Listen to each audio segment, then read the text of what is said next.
All right, so we live now. Come on in.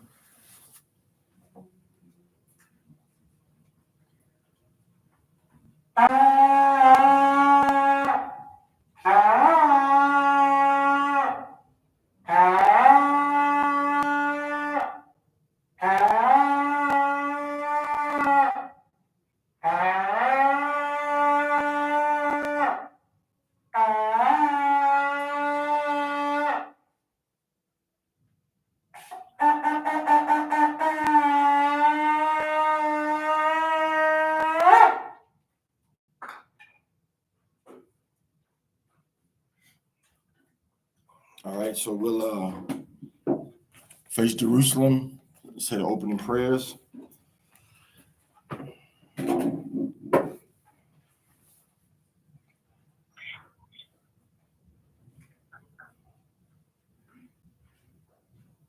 All right. We'll come with these opening prayers for the Shabbat. All praise to the Most High for giving us another holy Shabbat.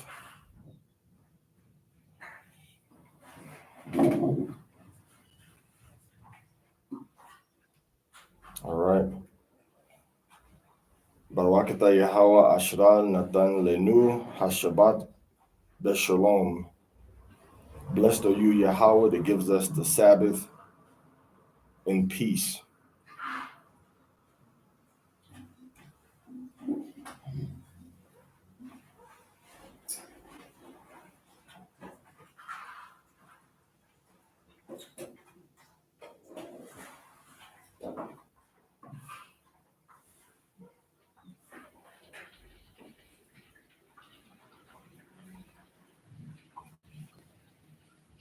So again, Shabbat Shalom. So this is a Shabbat. This is Shabbat Shakarit, the Shabbat morning prayers. Thus the heavens and the earth were finished, and all the host of them. And on the seventh day, Elohim ended his work which he had made, and he rested on the seventh day from all his work which he had made. And Elohim blessed the seventh day and sanctified it, because in it he had rested from all his work which Elohim created and made. Remember the Sabbath day to keep it holy. 6 days shalt thou labor and do all thy work, but the seventh day is the Sabbath of Yahweh thy power. In it thou shalt not do any work, thou, nor thy son, nor thy daughter, thy manservant, nor thy maidservant, nor thy cattle, nor thy stranger that is within thy gates. For in 6 days Yahweh made heaven and earth, the sea, and all that in them is, and rested the seventh day. Wherefore Yahweh blessed the Sabbath day and hallowed it. And Yahweh spake unto Moshe, saying, Speak thou also unto Banya Yasha'Allah, and say unto them, saying, Verily my Sabbath ye shall keep, for it is a sign between me and you throughout your generations, that ye may know that I am Yahweh that doth sanctify you. Ye shall keep the Sabbath therefore, for it is holy unto you. Everyone that defileth it shall surely be put to death. For whosoever doeth any work therein, that soul shall be cut off from among his people. 6 days may work be done, but in the seventh is the Sabbath of rest, holy to Yahweh. Whosoever doeth any work in the Sabbath day, he shall surely be put to death. Wherefore the chosen of Yasharallah shall keep the Sabbath, to observe the Sabbath throughout their generations, for a perpetual covenant. It is a sign between me and the chosen of Israel forever. For in 6 days Yahweh made heaven and earth, and on the seventh day he rested and was refreshed. It is a good thing to give thanks, a psalm for the Sabbath day. It is a good thing to give thanks unto Yahweh and to sing praises unto thy name, O Most High, to show forth thy loving kindness in the morning and thy faithfulness every night, upon an instrument of 10 strings and upon the psaltery, upon the harp with a solemn sound. For thou, Yahweh, hast made me glad through thy works. I will triumph in the works of thy hands. Yahweh, how great are thy works, and thy thoughts are very deep. A brutish man knoweth not, neither doth a fool understand this. When the wicked spring as the grass, and when all the workers of iniquity do flourish, it is that they shall be destroyed forever. But you, Yahweh, are most high forevermore. For lo, thine enemies, Yahweh, for lo, thine enemies shall perish. All the workers of iniquity shall be scattered. But my horn shalt thou exalt, like the horn of a unicorn. I shall be anointed with fresh oil. Mine eyes also shall see my desire on the wicked that rise up against me, and on mine enemies, and my ears shall hear my desire of the wicked that rise up against me. The righteous shall flourish like the palm tree, he shall grow like a cedar in Lebanon. Those that be planted in the courts of Alahiah, those that be planted in the house of Yahweh, shall flourish in the courts of our Alahiah. They shall still bring forth fruit in old age. They shall be fat and flourishing, to show that Yahweh Eloheinu is upright. He is my rock, and there is no injustice in him. Shema, first greatest commandment. Hero Yasha'Allah, Yahweh our power, Yahweh is one. And you shall love Yahweh thy power with all thy heart, with all thy soul, with all thy might. And these words which I command thee this day shall be in thine heart, and thou shalt teach them diligently unto thy children, and shalt talk of them when thou sittest in thine house, and when thou walkest by the way, and when thou liest down, and when thou risest up. And thou shalt bind them for a sign upon thy hand, and they shall be frontlets between your eyes. And thou shalt write them upon the posts of thy house and on thy gates. And it shall come to pass, if ye shall hearken diligently unto my commandments which I command you, to love Yahweh your power, and to serve him with all your heart and with all your soul, that I will give you the rain of your land in his due season, the first rain and the latter rain, that thou mayest gather in thy corn and thy wine and thine oil. And I will send grass in thy fields for thy cattle, that thou mayest eat and be full. Take heed to yourselves that your heart be not deceived, and ye turn aside and serve other Elohim and worship them. And then Yahweh's wrath be kindled against you, and he shut up the heaven that there be no rain, and that the land yield not her fruit, unless ye perish quickly from off the good land which Yahweh giveth you. Therefore shall you lay up these my words in your heart and in your soul, and bind them for a sign upon your hand, that they may be as frontlets between your eyes, and ye shall teach them your children, speaking of them when thou sittest in thine house, and when thou walkest by the way, when thou liest down, and when thou risest up. And thou shalt write them upon the doorposts of thine house and upon thy gates, that your days may be multiplied, and the days of your children, in the land which I will swear unto your fathers to give them, as the days of heaven upon the earth. For if ye shall diligently keep all these commandments which I command you, to do them, to love Yahweh your Elohim, to walk in all his ways, and to cleave unto him. Speak unto the children of Israel, and bid them that they make them fringes in the borders of their garments throughout their generations, and that they put upon the fringe of the borders a ribbon of blue. And it shall be unto you for a fringe, that you may look upon it,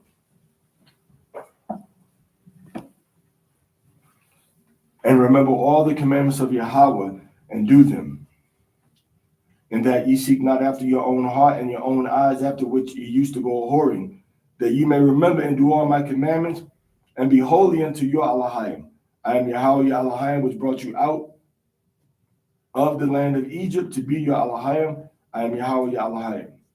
Thou shalt not avenge, nor bear any grudge against the children of thy people, but thou shalt love thy neighbor as thyself. Abnao Shabbat Shemayim Kudash Hayashim Ka Yahweh, Malakwat Kataba Aratzak Ha Hayashaba Ratzak Ha Yabashemayim, Natanao Lacham Kal Yawam, Wasalaknao Kabwatnao, Kasalaknao Kabwatinao, Wala Tabyatnao Banasayawan, Abal Hawshinao Manri. Blessed are you, Yahweh, who blesses his people, Yasha'Allah, with peace. May the words of my mouth and the meditation of my heart be acceptable before you, Yahweh, my strength, my Redeemer. Amen. All right.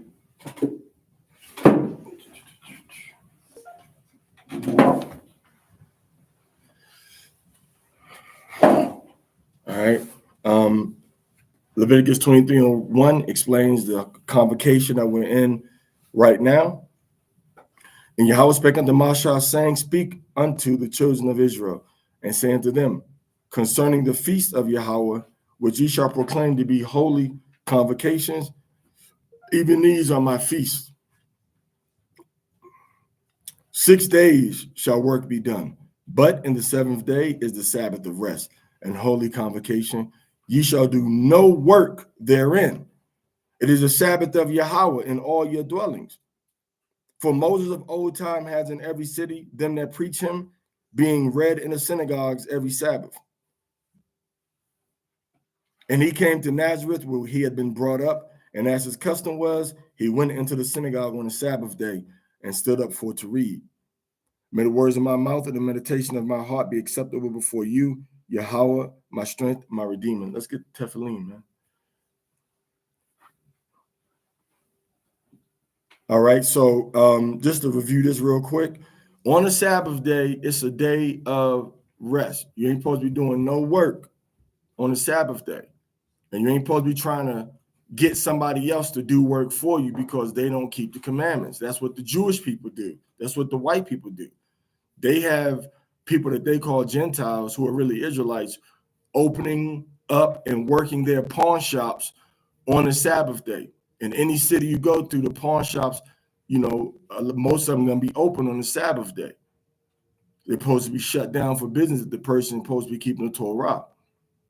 But they take advantage of the people that they call Goyim, Gentiles, which are really the children of the Most High, B'nai Yisrael, Banya Yasha'Allah, and they have them working on the Sabbath day for them. Or they don't want to turn on a light switch or turn off a light switch or turn on their AC on the Sabbath day. So they call the Gentile off the street to go into their house and to turn on the AC for them. All right. That's what they do. That's not our practice to have somebody break the Torah for us because they don't know about or keep or respect the Torah. All right. We're not supposed to do that. That's wicked. All right. We don't take advantage of people's ignorance like that. And there's also something that you call, it's against the law because it's called putting a stumbling block before the what? Putting a stumbling block before the blind. If somebody don't see nothing, how you going to dig them further into a ditch? Okay, the Sabbath violation is a death sentence according to the Torah. All right, so you don't want to have somebody doing a death sentence, a death sentence crime just because they don't know what they're doing is the death sentence. The Most High still knows. All right, and then when we look in Acts 15, it shows you that the Torah was read in the synagogues every Sabbath day. All right, and if you dealing with people and they're not reading the Torah in a place of gathering on the Sabbath day, or outside in the park someplace, which is still a place of gathering on the Sabbath day, they out of order. The Torah is supposed to be read in all Israelite cities on the Sabbath day. Somebody give me that again. Exodus 15:21. Give me that again. The Torah is supposed to be read every Sabbath day. All right. And then 1 John 2:6. Give me 1 John 2:6. Hamashiach said, give me that. Give me you got Acts 15:21. Where you at? Genesis somewhere? Yeah, in Acts 15:21, it says, for Moses of old time has in every, read that loud. For Moses of old time hath in every city. How many cities? Every city. Do you live in a city? Are you counted?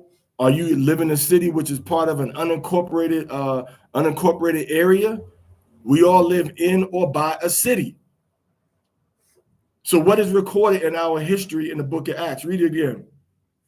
For Moses, go ahead. Of old time. Moses talking about the Torah. Go ahead. Hath in every city. In every city where you encountered Israelites. I don't care if it was one man there. This is what he did on the Sabbath day. Read.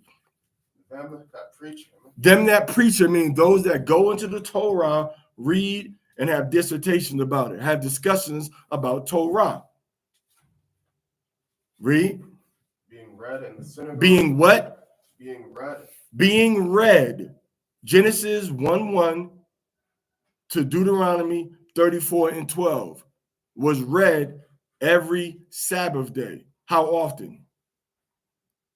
Every Sabbath day. Being read every Sabbath day. Where?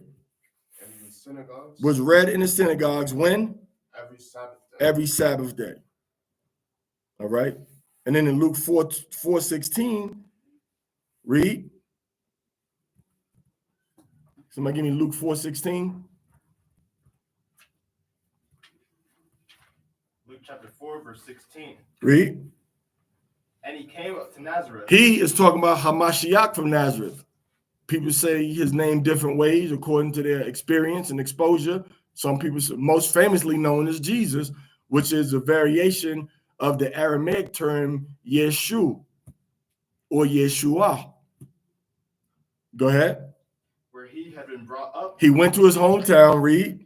And as his custom was, A custom is something that's practiced on a regular basis, something that he did normally.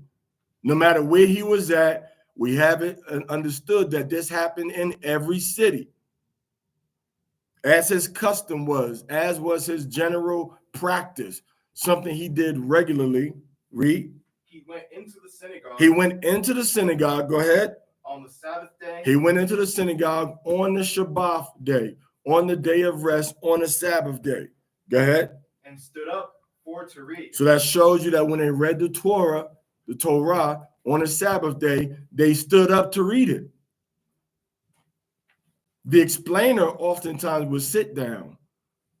All right. The teacher would sit down. But then the preacher would stand up outside usually. You had preachers inside the synagogue also. All right. But the reader would sit down to read the Torah. All right. The reader would sit down to read the Torah, y'all. So, and again, this is something that we read about was done in every Israelite city. This wasn't something that was unusual. Con? All right, now let's get down to the reading. All right, let's get down into Exodus. All right, chapter 25. Let's get started. Exodus 25. And we're gonna just run through the Torah. All right, no games, no frills, no thrills. Well, it may be thrilling to your soul. All right, but we're gonna just jump into it. Now, this is about the work that was done into the temple. All right, all of the things that were done to get the temple ready. This is Yahweh having a conversation with Moses, and he's telling him what he needs done for his place of worship. I'm sorry, forgive me. Not his place of worship, but the place of sacrifice. You see, the temple was not made to be the tabernacle was not made to be a temple, a place of worship per se. It was a place of gathering to offer sacrifices to Yahweh and for service to be done to Yahweh. It was not a place that was put together for us per se, to go in and relax and chill and socialize. You had other spaces for that. But this tabernacle in the wilderness was a place where you had 7 main pieces of furniture. All right. You had the laver of brass with water in it to wash off your hands and your feet as a Levitical priest, ready to go and do your job. And you had the altar outside, which was to offer up the fat, the blood, the meat, and sometimes the hair of the animal for sacrifices to Yahweh. Yahweh likes sacrifices. If you want to say bloodthirsty, that's your prerogative. If you want to say he likes death, that's your prerogative. However you want to describe it, it ain't going to hurt his feelings. You're going to end up being the one hurt in the long run if you decide to use choice adjective in a disrespectful type of way. All right, but the Most High said what? He said, I want the blood of my offerings and sacrifices offered up here. This is why he told Noah what? He told Noah, bring in 2 sets of animals that are unclean, 2 males and 2 females that are unclean, 2 skunks, 2 boy skunks and 2 girl skunks, right? 2 boy rabbits and 2 girl rabbits, right? And then he said for the cows, for the sheep, for the goats, all right, for the clean animals that we can eat, he said bring in 7 boys and 7 girls, 7 boy goats, 7 girl goats, sets of 7s. And these are the animals that we can eat and the animals that we can sacrifice to the Most High when we have a temple and a tabernacle to do such. So that's what we're going into. And then when you go into there, on your left-hand side, you see the menorah. That's the 3rd piece of furniture. Okay. On your right side, you see the table of the showbread. When you go forward, you see the altar of incense. That's your 5th piece of furniture. When you go inside, you see the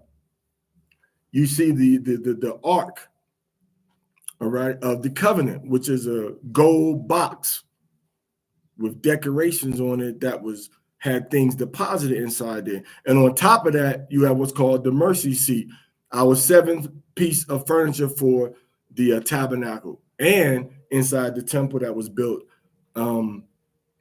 approximately 900 years later. All right, I'm sorry, about 500 years later, because what we're reading about now is about 1445 BC. I think we're a year in the wilderness now, right? About 1445, 1446 BC, 1,446 years ago is what we're reading about.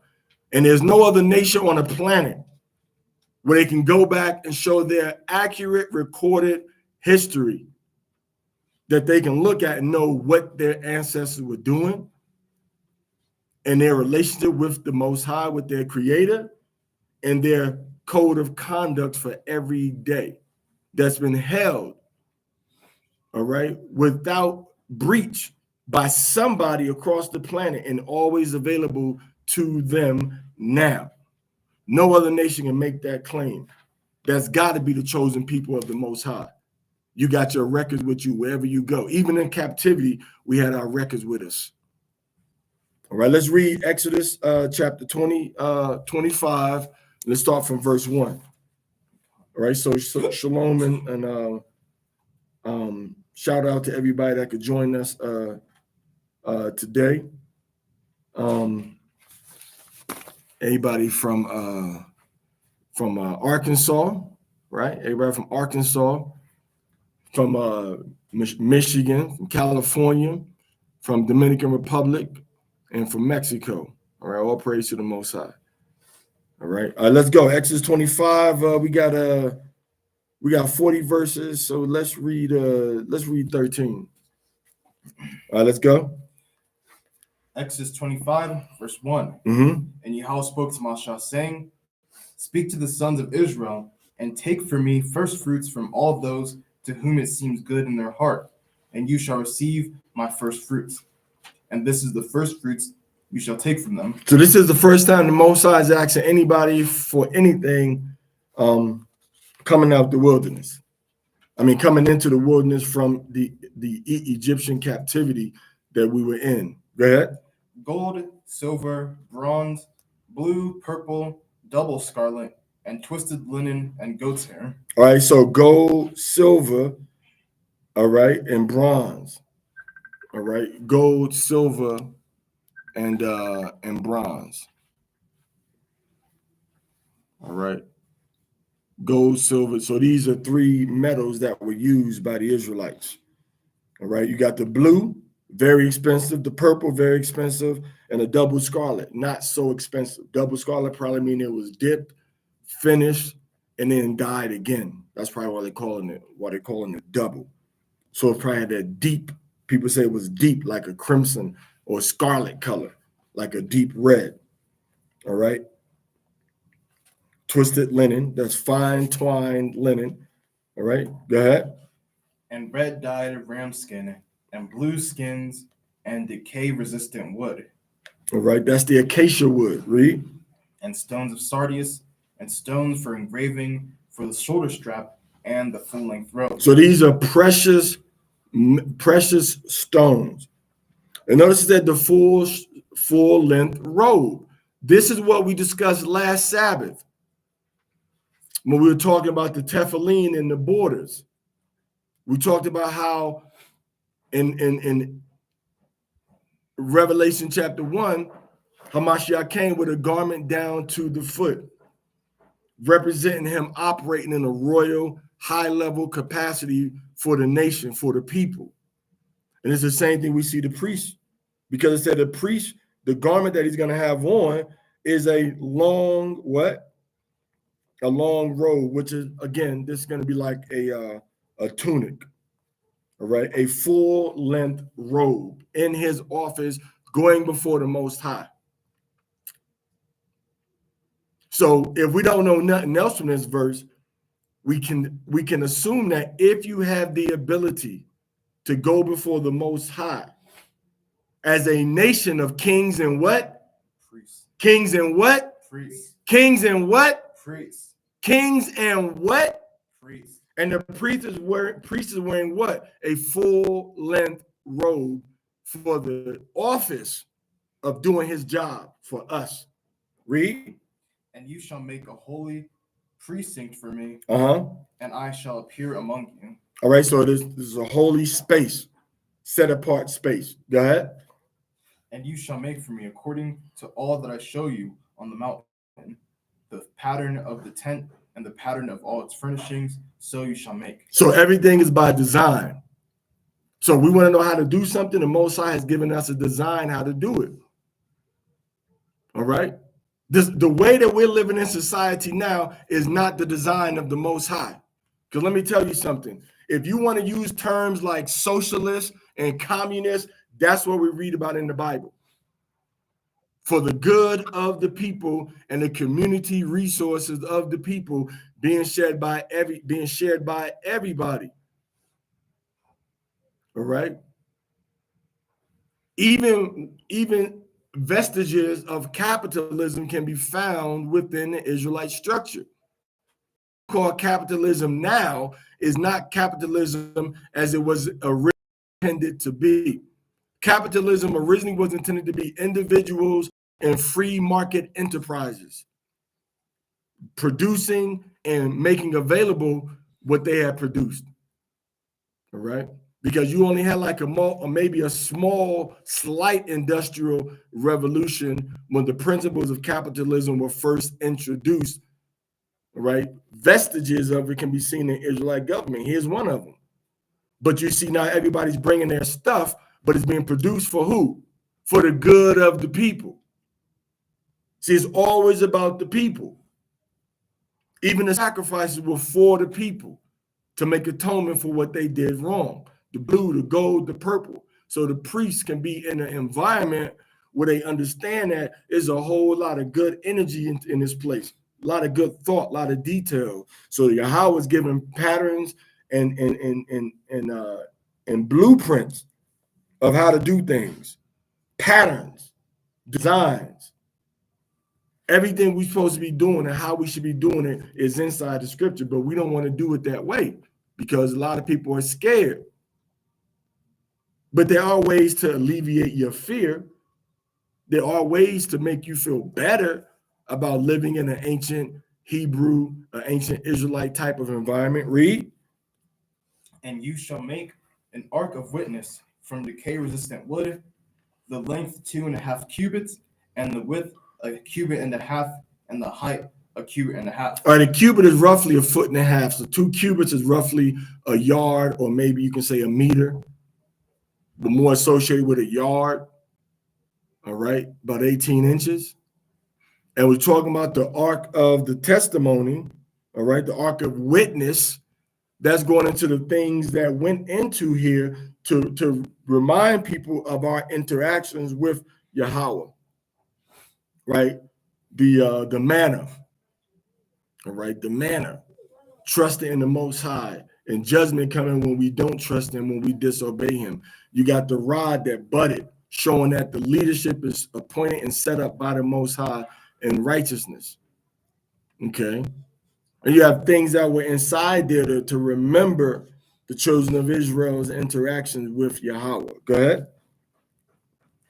And you shall gold plate it with pure gold, outside and inside. Go ahead. You shall gild it, and you shall make for it twisted gold moldings around it. So solid gold. Go ahead. And you shall cast 4 gold rings for it, and put them on the 4 sides, 2 rings on the one side, and 2 rings on the second side. Our people are the only people you can go to constantly, no matter how poor we get. We gotta make sure we got something gold on. A lot of times you gotta make sure you got something gold on. Gold necklace, especially at a certain point in your life, you want to show this gold. All right, Yahweh was the same way. He wants you to show the gold. He wants you to see the gold. Not to mention the fact that gold is one of the highest level metals when it comes to conducting energy. All right. Gold is a conductor of energy. And the brass and the bronze and the copper that they're using, all right, those are purifiers. Those extract impurities from your body. It extract impurities from the water. That's why they had the pipes, copper pipes made out of were in the houses in back in the day. Before they started to use the CPVC and PVC and the PEX, they used the copper. It's good for your body. All right, go ahead. And you shall make carrying poles from decay-resistant wood, and gold plate them with gold. And you shall put the carrying poles into the rings on the sides of the ark to lift the ark with them. Okay. So they have furniture that's there to help you move the furniture. Talking about a gold pole. All right. All right. So let's read 14 through 26. 14 through 26. All right. So which one did you stop at? Did you stop at the parentheses 9, or did you stop at the parentheses 13 or open 13? Open 13. All right. Okay. No, parentheses Okay. 14. Yeah, they have 4 and 5 mixed up together. All right. Go ahead, Amaria. Read that all the way down to 26. Exodus chapter 25, verse 14. Uh-huh. And the rings of the ark with the carrying poles shall be fixed, and you shall deposit in the ark of the witness. Fixed meaning they weren't removable. They're in a fixed position to just put the poles in there. So you know how much type of how much good gold welding had to be done? How much gold you had to melt into that thing to make it strong so you could lift it up and carry the weight of that whole piece of furniture? That's a lot of gold. All right, go ahead. And you shall deposit in the ark the witness, whichever I give you. All right, so the Most High is going to tell him this is what needs to go into the Ark of the Covenant, or the Ark of Witness, or the Ark of Testimony. Okay. And you shall make a propitiatory as a cover of pure gold. All right, so a cover, okay, propitiatory, all right, like a covering. All right, go ahead. This is what they call the cover. All right, the mercy seat. Go ahead.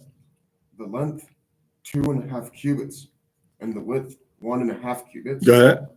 And you shall make 2 cherubim engraved in gold. Now, how Moses know what a cherubim looks like? How they know what a cherubim looked like?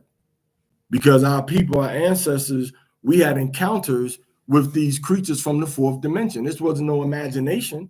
They knew what a cherubim looked like, which is a certain kind of a 4th dimensional creature working for the Most High.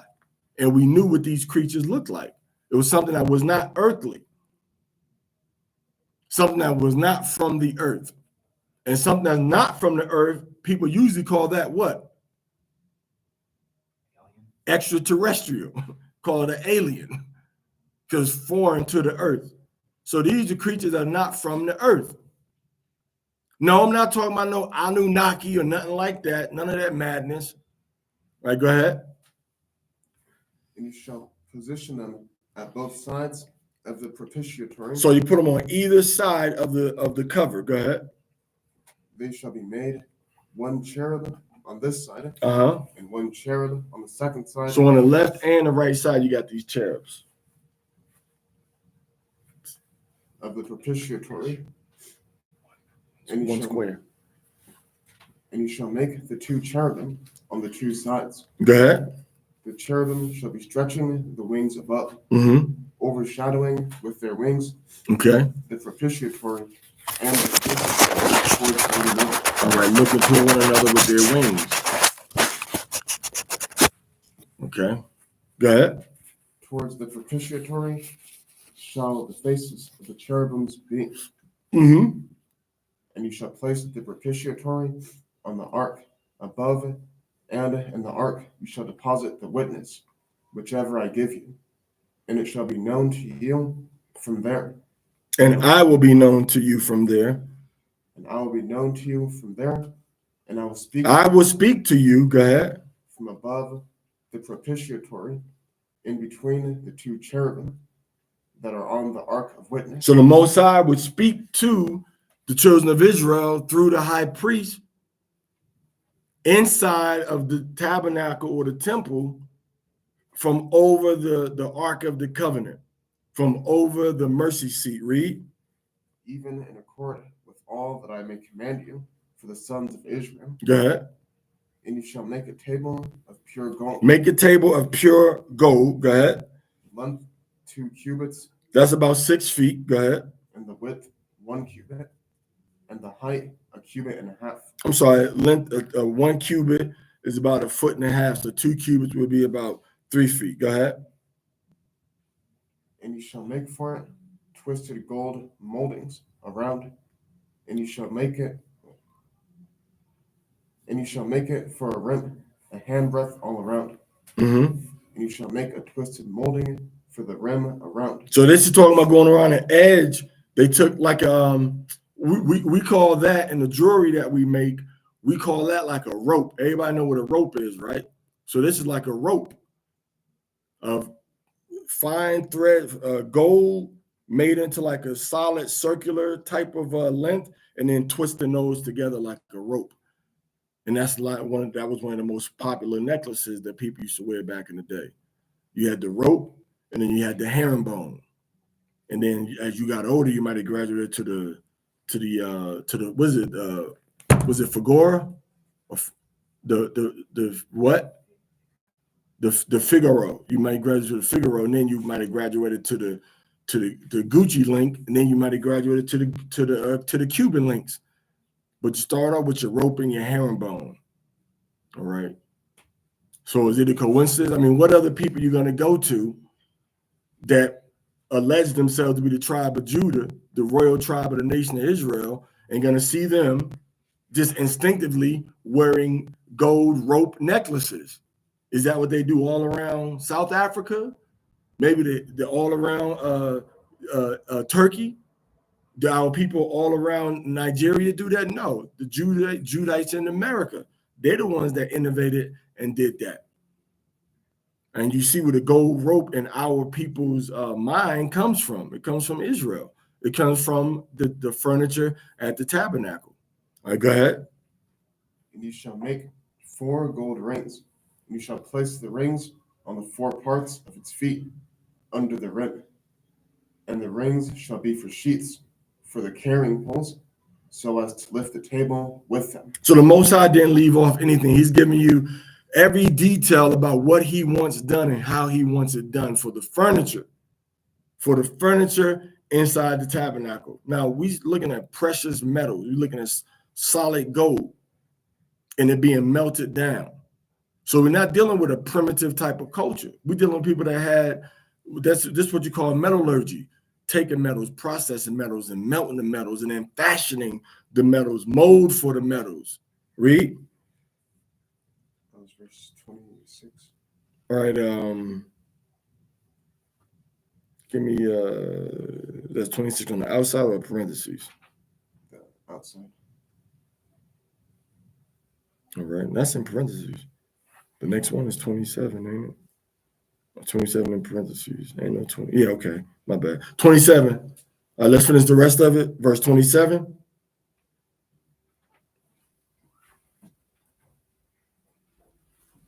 You ain't eat your Wheaties this morning.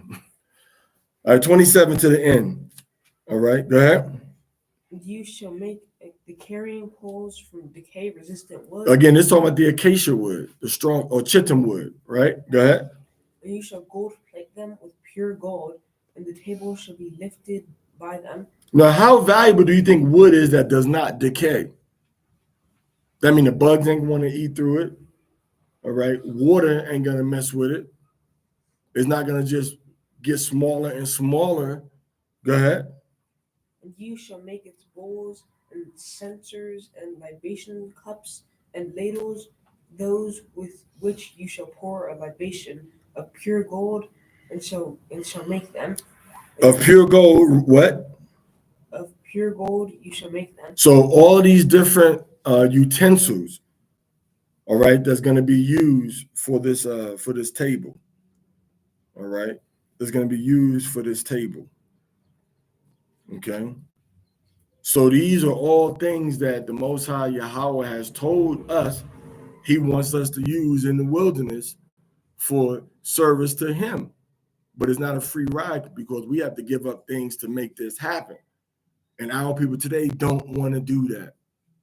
They don't want to give up anything to reach the goal to benefit the whole nation.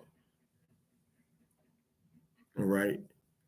You ask people to give money for a Passover, $500 for a Passover, $300 for a Passover, or they'd be more than glad to do that because they could that's a photo opportunity. They take pictures. But if you ask 1,000 people, hey, we need y'all to give a not even 1,000. If you ask, well, you got a $300. If you ask 100 people, hey, we need y'all to give $300. 300 times 10 is going to be 30,000, and 30,000 times another 10, which is the same as 30 times 100. 300 times 100, that's going to be 300,000. So we can get this over here, get this for the whole nation. See how many people going to come out their pocket. See how many people going to come out their pocket. Everybody got a reason not to. But see, the mindset of our people have changed. You see? There's no reason why Israelites as a nation should not own an airplane or a cruise ship. There's no reason. Or a couple of box cars on a train. There's no reason. But it's because of communication, trust, and organization. So we can come on here and listen, take notes, participate, and get, feel good about it. But when it's time to actually do action, now what? Now what? So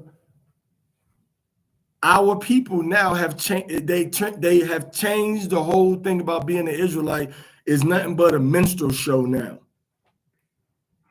Get on here, entertain the people, get some likes and get some views, get some comments in the comment section, and then go back and wait on, the next big fad to come in. Wait on the money to come in so I can take the money and go buy me something. It's televangelist. Televangelism. That's it. Nothing wrong with televangelism. Nothing wrong with bringing the gospel to people remotely. But what happens when the cameras are off? What are we doing together as a people? Besides just sitting around talking and reading. You see, Solomon was a king, but one thing about Solomon, and I'm trying to follow in his footsteps. One thing about Solomon, if you read about Solomon, Solomon brought a tremendous economic boost to the economy of the 12 tribes of Israel when he took office. Okay? When he took office, everybody, somebody give me 1 Kings chapter 10, verse 27 real quick. Tell me when you got it. All right, keep reading, man. And you shall place upon the table facing those. So we reading about very expensive trees. We reading about very expensive trees. Anybody know that anybody had a grandmother that was really on her grandmother hood, her grandmother ship, right? Knows that one of the best pieces of furniture that you can have in your room for your clothes is made out of what type of wood? Cedar. Is made out of cedar wood, because bugs hate cedar. Bugs don't like cedar. And it keeps your clothes with that cedar smell. It's an expensive wood. All right. And then you got these big, strong, healthy trees provide you with shade called sycamore trees. Imagine everybody having so much silver. Because we hear the story about, oh, Mansa Musa went through and the people had silver and gold, and Mansa Musa messed the economy up because he was just giving away gold. He brought so much gold with him. Well, imagine going back to Mali or the Songhai Empire under Mansa Musa and looking in the street and pieces and silver being in the street like it's a rock, like it's just stone. All right, read 1 Kings 10:27. And the king made silver The king Solomon, he made silver, go ahead. to be in Jerusalem. He made silver to be in Jerusalem as what? As stone. As what? As stone. So you walk down the street and you see little pieces of rock, little pieces of stone in the street.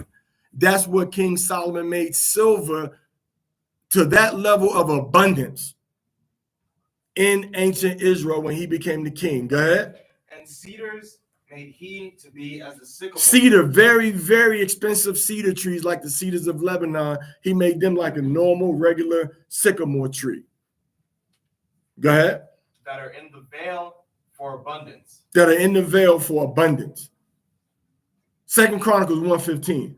Well, you might say, well, that's silver, right? You might say that's silver. I know how you black people are. Oh, that's silver. What about the gold? I want the gold ring. I don't want the silver ring. Okay. All right. I know how you blacks and Puerto Ricans and Dominicans, I know how y'all like silver, and not like you like the gold better. And you're not giving Solomon the credit because you reading about silver. You want to read about the gold, right? What about the gold? Did Solomon have the gold? Well, let's read 2 Chronicles chapter 1, verse 15. Read. And the king Solomon, he made what? Made silver. Yes, we know about the silver, brother. You ain't got to repeat yourself. He made silver, what? And gold. And gold. He made silver and gold. Go ahead. At Jerusalem. Silver and gold at Jerusalem. Go ahead. As plenteous as stones. As plenteous as stones. So what happened? He gave you silver and he boosted the whole economy. He boosted the whole economy. So when he took office, the constituency of the children of Israel benefited from what he did. The constituency of the children of Israel benefited from all his business pursuits. All right. All of his economic programs. Okay. Everything he did, he boosted the economy. One of the biggest things he did was that he increased the trade relationships that the children of Israel had with the other nations that had goods and services that we would want. Goods and services that we wanted. Goods and services that we needed. Give me 2 Chronicles chapter 9, verse 21. And I'm gonna show it to you. Because 2 Chronicles chapter 9, verse 21, all right, the same chapter we read about the Queen of Sheba, which was a queen of Yemen. Sheba was one of the sons of you had Seba and you had Sheba. All right. 2 Chronicles, where we at? 9 and 21. Go ahead. As a matter of fact, read verse 20. Since we talking about gold and silver, right? We right on topic. We reading today about gold and silver, and you just read about the gold poles, right? Go ahead. And all the drinking vessels. All the cups. Go ahead. Of King Solomon were of gold. So he had gold cups. Go ahead. And all the vessels of the house of the forest of Lebanon. So they had a nice house in Lebanon. Go ahead. Were of pure gold. All the vessels. This the vessels. Go ahead. None were of silver. Nothing was of silver. All was gold. Go ahead. It was not anything accounted of in the days of Solomon. Which means what? What does that mean? Who can break down what that means? That means that silver was like nothing in the days of King Solomon. This is what it said. It said, none were of silver it was not anything accounted for. It was not anything accounted of in the days of Solomon. This is in Second Chronicles. So they saying, man, they didn't even really consider gold, silver, to be of any account, but we know it's valuable. And this is the point that they're making. The point that they're making is that the influx of wealth and the economic growth in Israel during the reign of King Solomon was as if silver, was so abundant that it had began to lose its value. Doesn't that sound a lot like what happened with Mansa Musa? I wouldn't be surprised if Mansa Musa had a lineage going back to King Solomon. But they say he was the richest man ever lived. Yeah, that we can account for now in modern times. But when you living in a place where silver loses value in your empire, you did some major economic development when you took office. So what's the point of me going to these scriptures? The scripture says, nor was silver held in any account in the days of King Solomon. Why? It's going to tell you why people started to get rich, basically. And they didn't die trying. And they made more than 50 cents. Okay? Read verse 21. See, listen, let me tell you, this is what you miss out when you don't read your Bible. This is real world, real life. You caught up in the fantasy imagination of somebody else, when the history of your people is so much more motivating and so much greater than you think it to be. I'm telling you. So much greater, so much more motivating. This is the catalyst that should drive a leadership revolution amongst the 12 tribes of Israel. Read verse 21. So now I'm going to read what I got real quick. Mine begins with the word. It says, his vessel were of gold, and the vessel of his house were covered in gold, silver, nor was silver held in any account in the days of Solomon, because a ship. So this is telling me that silver was so abundant, and this is the reason. You understand? It's going to tell you the reason. Step off of that real quick. Pull that back. Onto the wall.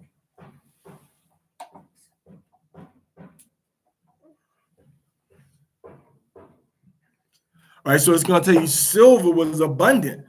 Now it's going to tell you why the silver was abundant. Read. For the king's ships went to Tarshish. Because the king's ships went to Tarshish. Go ahead. With the servants of Hiram. Which is Hiram, not Hiram Abiff from Masonic folklore, but Hiram, who was the leader. All right, remember you had two Hirams too. One was the leader, and one was a craftsman from Tyre. Read. Every 3 years. Every 3 years, go ahead. Once came the ships of Tarshish. The ships of Tarshish every 3. Now, ships of Tarshish was a major port. Listen very carefully. Tarshish was a major port. All right. Alleged to be Spain or somewhere thereabouts.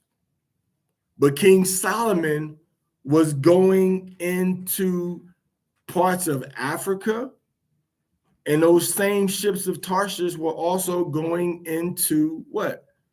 We're going into Asia and Africa, West Africa at that. West Africa and East Africa. Why are you going to be on Tarshish, which is on the Western Mediterranean by the Atlantic, to go onto the eastern side of Africa? So they were going to do a lot on West Africa. Now, when you go into the Mediterranean, you go into the Mediterranean and you cut across the land, and now you get into the Red Sea. And that Red Sea goes into the Gulf of Aden, or Aden. All right, and then that connects to the Persian Gulf and all of the Saudi Arabian area. Okay. All of the Saudi Arabian areas. So from that port right there, that's the main port was in Tarshish. And then from there, you go up into Europe. You go into Africa. All right. You go on into parts of Turkey. But the ships of Tarshish is the port, but they will make their rounds, not just stay at Tarshish. Go ahead. Every 3 years. All right. Once came the ships of Tarshish. So they made a course every 3 years. Read. Bringing gold. They brought back gold, so they had gold mines. Go ahead. And silver. And they had silver mines. A lot of silver was in Spanish silver mines. Go ahead. Ivory. Ivory. Now, some people try to say, oh, this is talking about just a special wood called ivory. We can go with that, and we can also say it's ivory that you get from the animals too. All right, go ahead. And apes. Ivory and apes. Go ahead. And peacocks. And now, where they get the apes and peacocks from? If they didn't get them from Asia and Africa.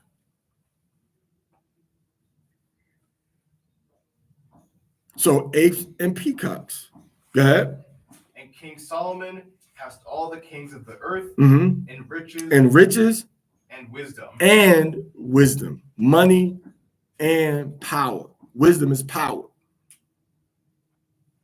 All right. So now it's explaining to you what was the purpose of this verse? It was saying because that this is why silver started to lose its value. Not lose its value, but silver was not really even given the credit that it of being a good precious metal for the abundance of it. And it became abundant because the economy was boosted, and the economy was boosted through trade and business that Solomon orchestrated and oversaw. All right. And because of him doing all of this, what did the people do? Everybody brought a present, something of silver, of gold, a nice piece of clothes, a harness for animals, spices, horses, mules, a certain measured amount year by year. All right. And he had 4,000 stalls for horses and for chariots. All right. And he reigned over all of the kings. Listen, he reigned over all of the kings from the river, all right, which means the Euphrates, unto the land of the Philistines, to the border of Egypt. That means from the great river Euphrates all the way to the Nile River. So if you're a king ruling over a king, what kind of king does that make you?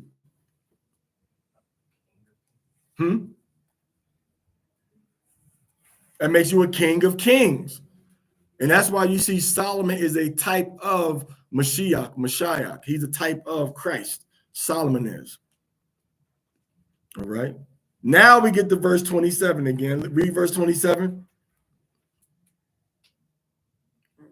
And the king made silver in Jerusalem as stones. Now we get to that part again. So silver was like stones again. Because we read it in what verse you read it earlier? No, in Chronicles. Did we read it in Chronicles? Okay, so we see it again here. All right, so that's 3 years. I mean, that's 3 times that they tell us about the silver. All right. So let's go with, you know what? If you look at that Korean show, Emperor of the Sea, this is like a small aspect. It's the Korean show called Emperor of the Sea is like a small aspect of what King Solomon was actually doing. All right. All right, let's go back to the Torah now. What verse we in? 29. All right, go ahead. And you shall place upon the table facing loaves in front of me always. Facing loaves. That means this table of the show bread. Meaning bread is out there for the Most High to see, being put before his face.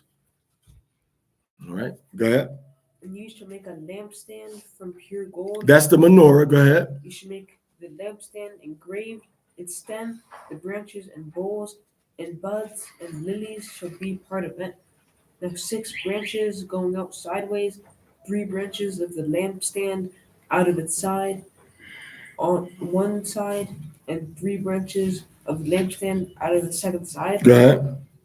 and 3 bowls shaped like nuts on one branch, a bud and a lily. So for the 6 branches that go out from the lampstand, and on the lampstand 4 bowls shaped like nuts, its buds and lilies, a bud under 2 branches of it, and a bud under 4 branches of it. So for the 6 branches that go out from the lampstand, let the buds and branches be a part of it, the whole engraved from one piece of pure gold. And you shall make it 7 lamps,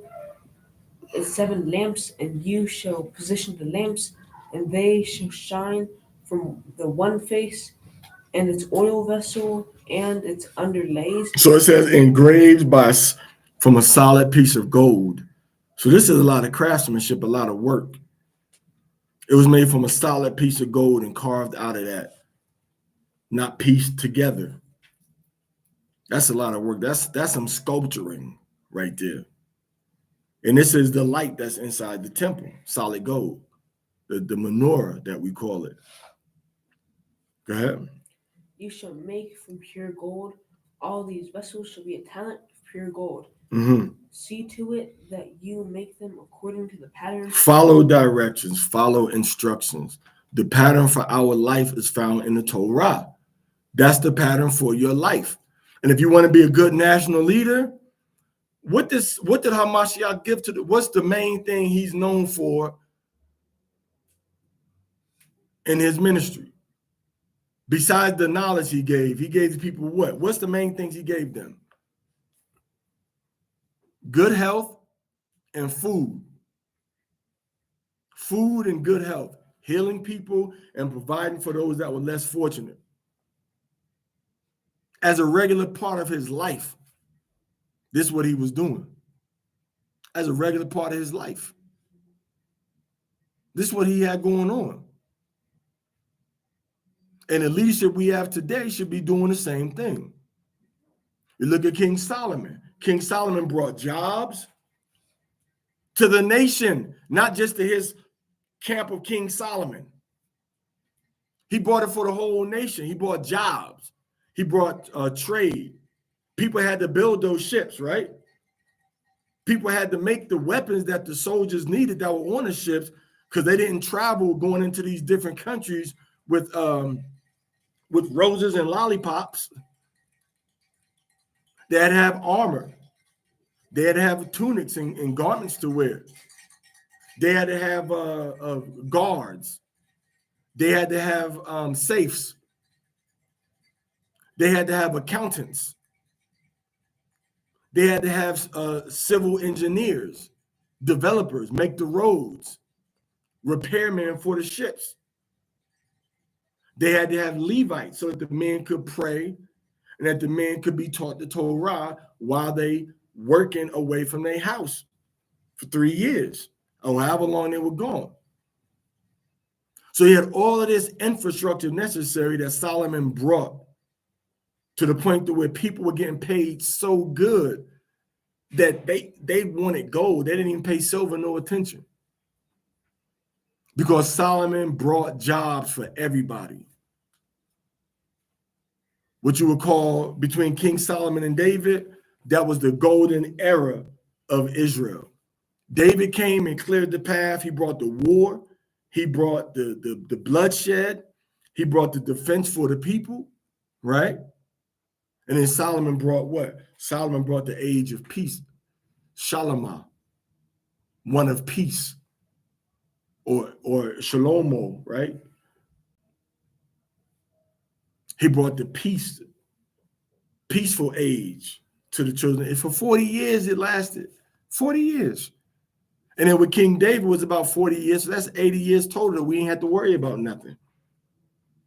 Then Jeroboam and Rehoboam at the end, they ended up splitting the kingdom and we haven't been the same since. But Solomon brought peace and stability for the people. And the people had to do what? They had to follow his lead. They had to follow his leadership. They had to follow his instructions.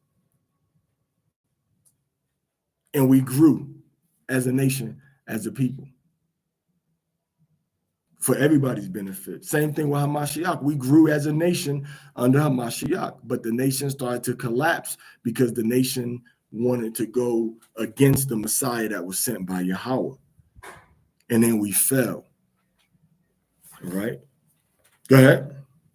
He said, make it according to the pattern. Go ahead. that has been shown to you on the mountain. I showed you in the mountain.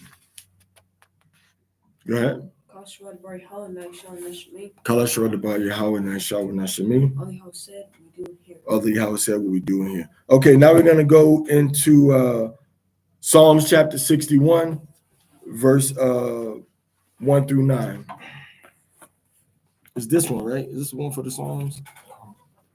All right. So 61, but it's going to be 60 in the Greek. 1 through 9. Go ahead. For the end with hymns by David. Hear my entreaty. Pay attention to my prayer. From the ends of the earth I cried aloud to you. When my heart was in anguish, you lifted me upon a rock.